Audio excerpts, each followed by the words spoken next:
अस्सलाम वालेकुम। अच्छा जी, सबसे पहले 21 तोपों की सलामी उन लोगों के लिए जो ज़िंदगी गुज़ार तो 2022 में रहे हैं, लेकिन उनकी मेंटल अप्रोच, उनका रहन-सहन, उनका लाइफ़स्टाइल, उनकी सोच, तमाम चीज़ें 1970 और 1980 के हिसाब की हैं, जब वो जवान थे।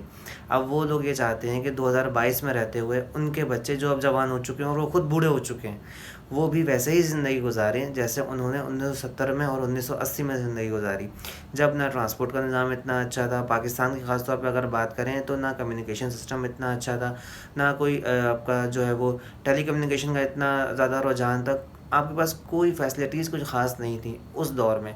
अब कदरे बेहतर बहुत सारी चीज़ें आ गई हैं, लेकिन अगर यूरोप और अमेरिका से कंपैरिज़न करेंगे तो आपके पास कुछ भी जो है वो इतनी ज़्यादा फैसिलिटीज़ नहीं आई हैं जो उन वेस्टर्न कंट्रीज़ में मौजूद हैं इस वक़्त। अच्छा, जो हमारे पास एक सिनेरियो जो देखा जा रहा है ना, जो ऐसे जो बूढ़े हो चुके हैं लोग, या तो उन्होंने अपना ज़हन इस तरह का करके रखा हुआ है, जानबूझ के किया हुआ है, या उन पर एक खौफ तारी है किस तरह का मुझे नहीं पता, लेकिन ये कि मुझसे इस तरह के लोग बहुत ज़्यादा टकरा रहे हैं। अभी रिसेंटली मुझसे एक 2 मर्तबा जो है वो 2 लोगों का मुझे टकराव हुआ, एक मेरे ऑफ़िस में टकराव हुआ और एक मेरे ख़ानदान में ही अपना एक जो है वो मुलाकात हुई, जिन्होंने जो है वो उनकी सोच जो है वो मतलब जो मेंटल अप्रोच है उनकी, वो वैसे ही है जैसे उनके ज़माने में 1970 में या 1960 में जब वो जवान थे तो वैसी थी। अच्छा, बहरहाल इशू को डिस्कस करना तो इम्पोर्टेंट नहीं है, लेकिन ये है कि देखें, बात ये है कि किसी का पर्सनल इशू कोई मेरा मतलब नहीं है कि मैं डिस्कस करूं, लेकिन जो मेन पॉइंट है वो ये है कि देखिए 10 साल में तो जनरेशन गैप आ जाता है। जनरेशन गैप आ जाता है, 2000 में जो बच्चा पैदा हुआ था उसकी सोच में और 2010 में जो बच्चा पैदा हुआ उसकी सोच में ज़मीन आसमान का फ़र्क होगा, और जो 2020 में बच्चा पैदा हुआ उसकी सोच में उन दोनों की सोच के मुकाबले में ज़मीन आसमान का फ़र्क होगा। तो 10 साल में तो भाई आपका जनरेशन गैप आ जाता है। आप कैसे ये कह सकते हो, या आप कैसे आप इस बात पे ज़िंदगी गुज़ार सकते हो कि जी हमारे ज़माने में ऐसा होता था तो आज भी ऐसा होगा। देखें, कुछ चीज़ों में मैं मानता हूँ कि पुराने ज़माने की चीज़ें अच्छी थीं, आज भी वैसी इम्प्लीमेंट होनी चाहिए। लेकिन वक़्त के साथ आपको अपने आप को थोड़ा-सा तब्दील करना पड़ेगा। आपको वक़्त के साथ चलना पड़ेगा। आप वक़्त के साथ नहीं चलेंगे, वक़्त आपको पीछे छोड़ के चला जाएगा। देखें, पहले ज़माने में घोड़ा गाड़ी इस्तेमाल की जाती थी। कोई भी आपको कहीं जाना है, आपको कश्तियों में जाना पड़ता था, छोटी-छोटी लांचें चलती थीं, आप उसमें जाते थे। अब सड़कें आपकी नहीं बनी हुई थीं, तो आप घोड़ा गाड़ी में जाते थे या बैलगाड़ी में जाते थे या और कोई तरीका आप इस्तेमाल करते थे। अब आपके पास जहाज़ है, आपके पास ट्रेन है, आपके पास अब मोटरसाइकिल्स हैं, आपके पास गाड़ियाँ हैं, बहुत सारी चीज़ें हैं, आपके ट्रांसपोर्ट के ज़राए हैं जो आप इस्तेमाल करते हो। तो भाई अगर आपको पहले जैसी ज़िंदगी गुज़ारनी है, तो भाई तमाम चीज़ों में पहले जैसी ज़िंदगी गुज़ारें, और अगर आज 2022 में आपने ज़िंदगी गुज़ारनी है तो भाई चीज़ों को चेंज करें, अपने अंदर चेंज लेकर आएँ। चेंज नहीं लेकर आएँगे, आगे नहीं बढ़ेंगे। देखें, कुछ चीज़ों में मैं मानता हूँ कि पिछले दौर के क्या मतलब कुछ डिकेड्स पहले के 3, 4, 5 डिकेड्स आप पीछे चले जाएँ, 1960 का, 1970 का, 80 का, ये 4, 5, 6, 7 डिकेड पीछे ही अगर आप जाएँगे, तो उस वक़्त के लोगों में बर्दाश्त बहुत ज़्यादा थी, सब्र बहुत ज़्यादा था, पेशेंस बहुत ज़्यादा थी। उस वक़्त की शादियाँ बहुत ज़्यादा अच्छे से चलती थीं आज के मुकाबले में। अगर आज के मुकाबले में कंपैरिज़न करें उस वक़्त की शादियों को, तो भाई लड़का कमाता है, नहीं कमाता, उससे कोई लेना-देना नहीं है। लड़का मेहनती है, शादी कर देते थे। आज के दौर में आप ये तसव्वुर नहीं कर सकते कि आप शादी किस तरह से करोगे।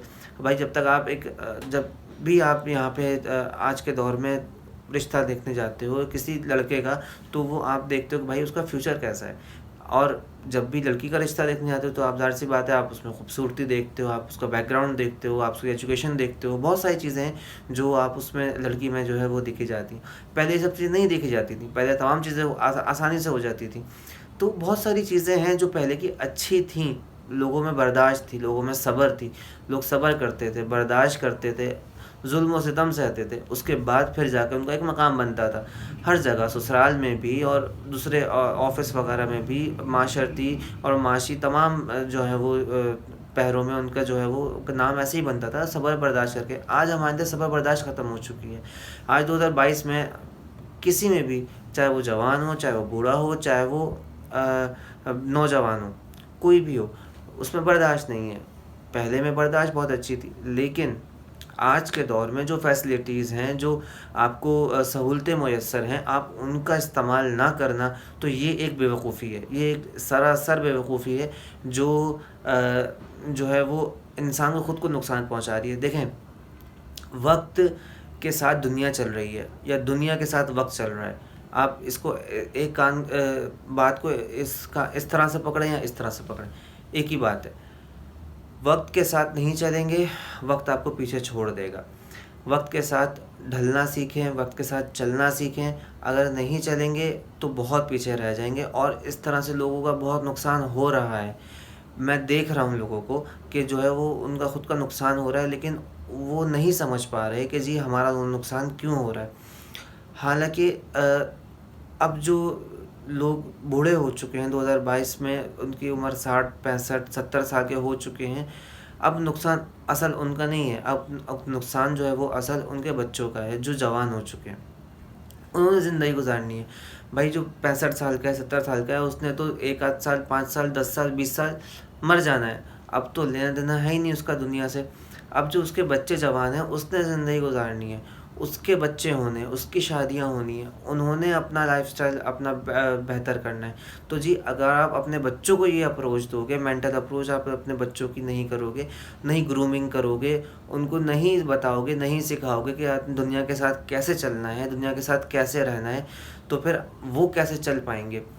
देखें, तरबियत इंसान को बेहतर से बेहतर बनाती है, तरबियत इंसान को बदतर से बदतर बनाती है।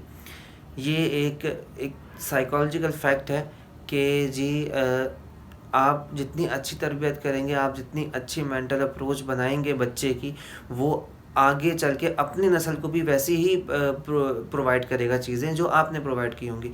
अब आपने अपने बच्चे की सोच जो है वो छोटी कर दी, तो वो कैसे अपने बच्चे की सोच बड़ी करेगा।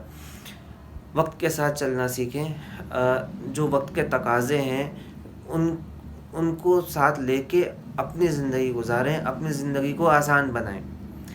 देखें, मैं जानता हूँ मुझसे हर कोई एग्री नहीं करेगा मेरी बात से, लेकिन ये ही ज़िंदगी गुजारने का असल तरीका है।